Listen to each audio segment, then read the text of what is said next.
During a trip to Michigan on Tuesday, Representative Rashida Tlaib, the first Palestinian American to serve in Congress, actually confronted President Joe Biden to do more to protect Palestinian civilians in Gaza.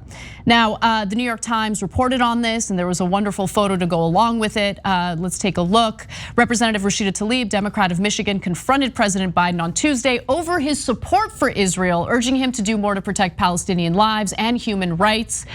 As you all probably already know, but just in case, I'll remind you, what we've gotten from Biden publicly about the violence in the Gaza Strip has been this talking point about how Israel has a right to defend itself. Obviously, that talking point leaves out a lot of important context as to how this began in the first place and just how unequal both sides really are. This is an asymmetrical situation where you have one side, the Israeli side, that is of course well-funded, it has a sophisticated military, it has sophisticated defense capabilities with the Iron Dome.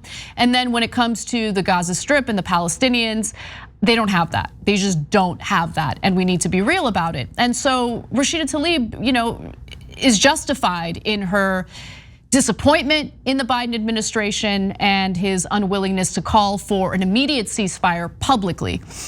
Now, it's also questionable whether Tlaib made any type of impression on Biden because the guy can't even remember her name. Let's watch. And Rashid Tlaib, where's Rashid? I tell you what, Rashid, I want to say to you that I admire your intellect, I admire your passion, and I admire your concern for so many other people. And it's from my heart. I pray that your grandmom and family are well. I promise you I'm going to do everything to see that they are on the West Bank. You're a fighter, and God, thank you for being a fighter. Now, I don't want to be too tough on Biden, but make sure you know the person's name, especially when it comes to something as serious as what she had confronted you about. But the White House deputy press secretary told the press when they were on Air Force One that, quote, "Our focus has not changed. We're working toward a de-escalation to a sustainable calm. Our approach is to make sure that we do this quietly, intensively, in a diplomatic way. Biden wants to be on a path to a ceasefire. That is what he's calling for." That statement is unacceptable. A path to a ceasefire is not good enough. It's clearly not good enough. And the fact that Biden has this hesitation, a pretty significant hesitation as this violence continues for the 10th day, has significant consequences. Dozens of children are dead. There are dozens of women who are also dead. We're talking about innocent civilians whose homes have been destroyed and whose lives have been ended as a result of what we're seeing right now in these airstrikes in the Gaza Strip, these Israeli airstrikes in the Gaza Strip. So this we'd like to be on a path to a ceasefire. No, we need a ceasefire now. It's not that difficult to do that. It's not difficult to call for that. And it's certainly not difficult to maybe put a pause to the more than $700 million in weapon sales to the Israeli government as they're brutalizing Palestinian civilians in the Gaza Strip. So that statement from Deputy Press Secretary is just not good enough. Now, meanwhile, Biden has approved that sale for weapons. I do want to give you the exact figure. As the Washington Post reported, Power Up, Biden administration approved $735 million weapon sale to Israel, raising red flags for some House Democrats. Progressive Democrats are attempting to block that sale of weaponry. It's unlikely that that will actually happen, but it is important to have members of Congress actually stand up to a narrative that I think the American people have been sold for far too long, that the real victims here happen to be the Israeli government, the aggressors are the Palestinians. That's just not the case here. And I think that hearts and minds are changing as we see the civilian death count in the Gaza Strip, and as we see all this footage of people's homes being destroyed, of a building, for instance, that international media was operating out of get bombed over the weekend. The old propaganda isn't working. And so the question is the Biden administration that's now being confronted by progressive Democrats in Congress gonna change its mind and maybe not wanna be on the path, maybe not on the path of a ceasefire, but actually call for an immediate ceasefire? We'll see. Now, Rashida Tlaib did give an incredible speech on the House floor just last week that shows you just how personal this situation is for her. And what she says here is correct, so let's watch. Palestinians aren't going anywhere, no matter how much money you send to Israel's apartheid government. If we are to make good on our promises to support equal human rights for all, it is our duty to end the apartheid system that for decades has subjected Palestinians to inhumane treatment and racism. Reducing Palestinians to live in utter fear and terror of losing a child, being indefinitely detained or killed because of who they are, and the unequal rights and protections they have under Israeli law. It must end. One of Israel's most prominent human rights organizations, B'Tselem, has declared Israel an apartheid state. Human Rights Watch recently recognized it too. This is what Palestinians living under Israel's oppression have been telling us for decades. There has been absolutely no recognition of Palestinian humanity.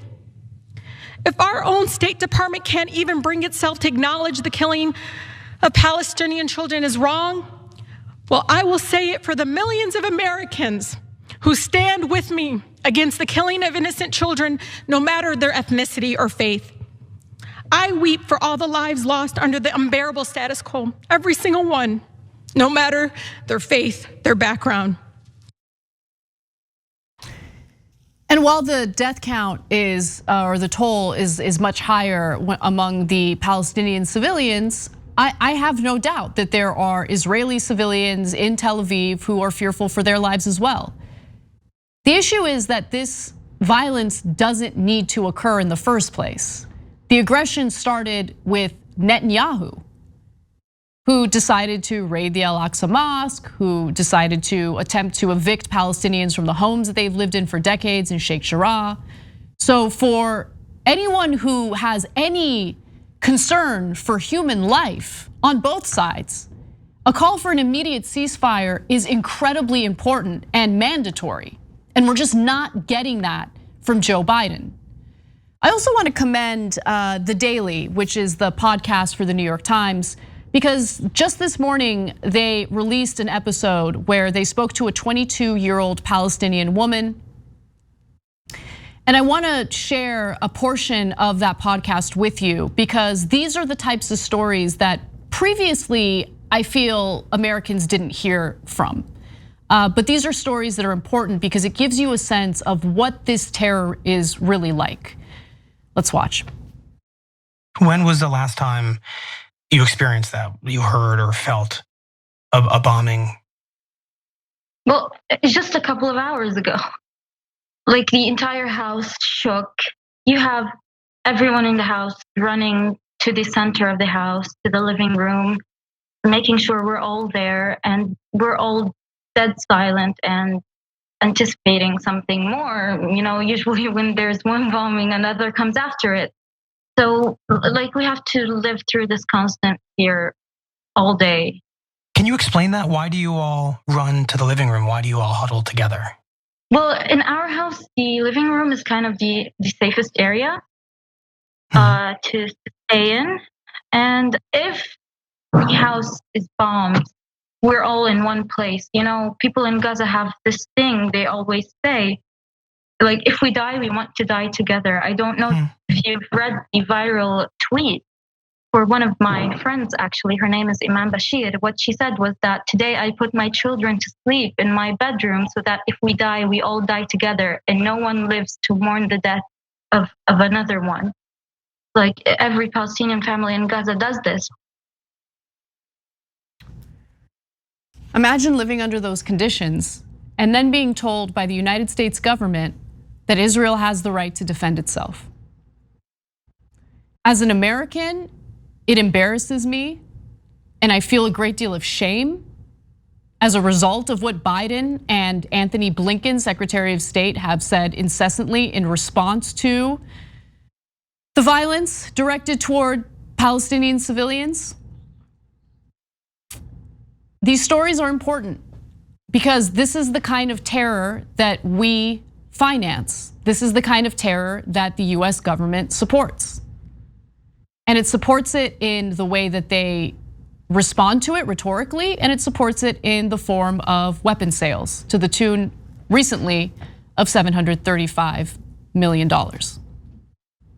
Hey everyone, as you all know, coronavirus has been pretty devastating for people's personal finances. The inaction in Congress or the very little relief that was provided by Congress, unfortunately, didn't do much to help small businesses that were really hurt by being forced to shut down in order to slow the spread of coronavirus. There are 100,000 small businesses that have been closed since the pandemic began. Some of you might feel helpless, but luckily there's this wonderful initiative known as the COVID Rescue Fund. So all you need to do is go to covidrescuefund.org and you'll learn more about how you can donate or how you can vote and promote your favorite small business. And really the whole point here is to offer generous grants to help these small businesses. The COVID Rescue Fund crowdsources up to $100,000 for each individual grant. So we're not talking about a small amount of money. You know, I've seen small businesses in my community shut down, and these are small businesses where I had relationships with the owners, and to watch them lose everything that they've worked so hard for has been absolutely heartbreaking. I really wanted to do something then, and I'm happy to see that there's an initiative that could help people get involved now. Go to covidrescuefund.org and donate. Let's come together and bring back as many small businesses as possible.